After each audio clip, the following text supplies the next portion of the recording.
hospital straight out of Silent Hill, a shack on the beach, but it's indoors, and a secret hideout with a way in you won't believe is possible. No, that did not just happen. I'm Denmo, and you made this, Eorzea. I have been seeking out houses across Eorzea that are cool and worth visiting, yet I've only scratched the surface of what's been submitted to me by you, the viewers. Today we're diving into some more. First up, Mog Manor. Don't let the name fool you, this FC Manor is anything but cute and cuddly. If the dead ruinous yard isn't clue enough, the inside lets you know immediately what this is all about. A haunting hospital hallway that threatens to grab you and take you to the operating room. The designer nailed the psych ward aesthetic. From the dusty cafeteria to the macabre lecture hall, this is a great haunted house. One of my favorite details is how they made the door handles. Can you guess what it is? Up next we have Magicks with Mimi. This whimsical house is a treasure trove of personality. I love a good house that can tell us exactly what kind of person lives here. I have not met Mimi, but I would have to guess, based on these rooms, that she's a bad boss Lalafell who always gets what she wants. It's cute, it's cozy, and it's just a touch of imposing. I especially love the downstairs basement with all its witchy details and trinkets, as well as how she filled the nooks behind the staircases with further personality. Also brimming with personality is the space between. This elegant house has me wondering if the creator is actually a professional interior designer. Everything is neatly placed and deceptively simple, but also expertly done. There's so much I could talk about here, the contrast of rugged wood against the clean marble, the color coordination between the wallpapers, the flooring, and the furnishings, the wood paneling beneath this tub, the little blue flower painting on the wall to balance the blue wallpaper behind the bed, the choice in the chandelier, the custom-designed fireplace, and we haven't even gotten to the hanging flower garden upstairs. This house is a masterclass at what it does and could be a great inspiration for your next housing project. Moving on with no regards to segues, ever wonder what it's like to be stranded in a shack, in the rain, on the beach, with a crew of Namazu and no hope for escape? Yeah, me neither, but it's what you get at the Waffle House, which is a strange name considering I couldn't find any waffles inside. Remember that trick I talked about in the last episode about making a false exterior? This house dialed that up to 11 and made it their entire thing. I love the clever ideas on display here, like this carnival island made from using just the tip of the gold saucer furnishing, or this beach ball, which is actually just a palm of a Moogle floating below. You just keep fishing there, buddy. Just when I thought I was done, the creator invited me to go check out his private room. The greeting says, Kupo, Kupo, Kupo, Kupo, Kupo, Kupo, Kupo. Let's go to the convicted criminal's room. Oh my fucking god, no! No! Let me get out of here! What the fuck?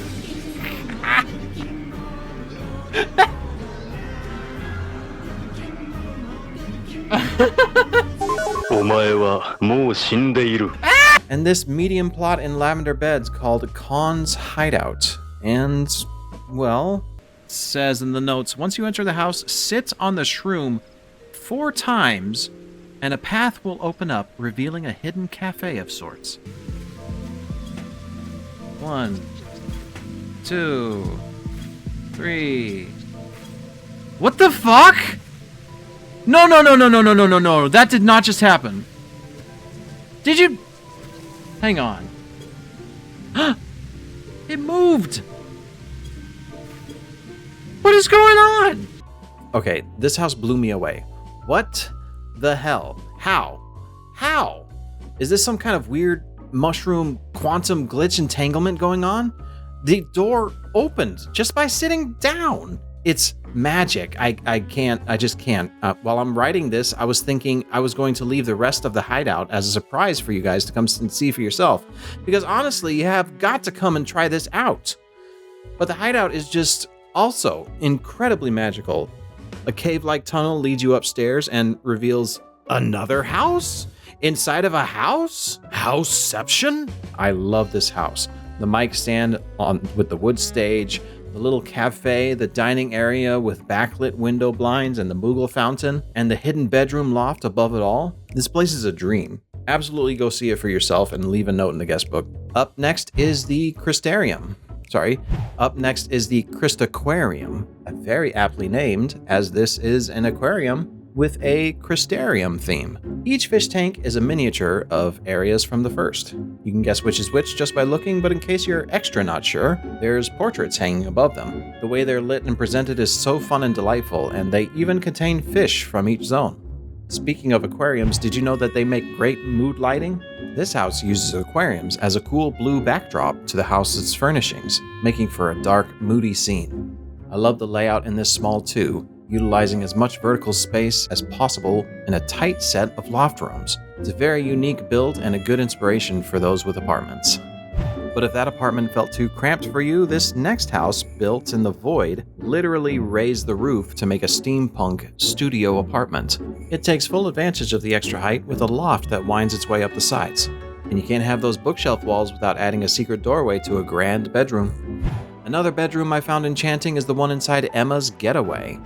This Amarat-themed hotel plays with the idea of what would a typical apartment look like for an ancient. What I like most here are the creative combinations of furnishings that achieve that geometric Amarat aesthetic.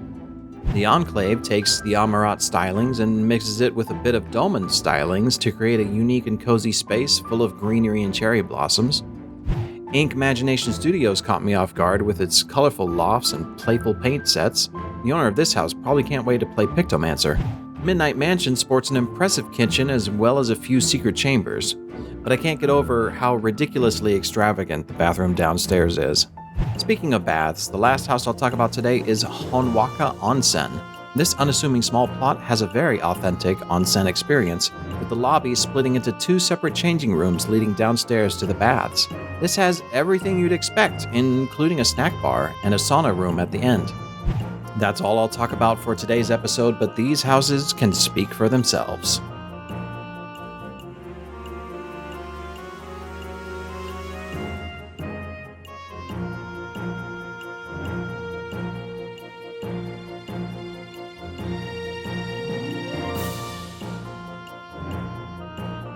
As always, I want to thank everyone who submitted their houses for me to check out.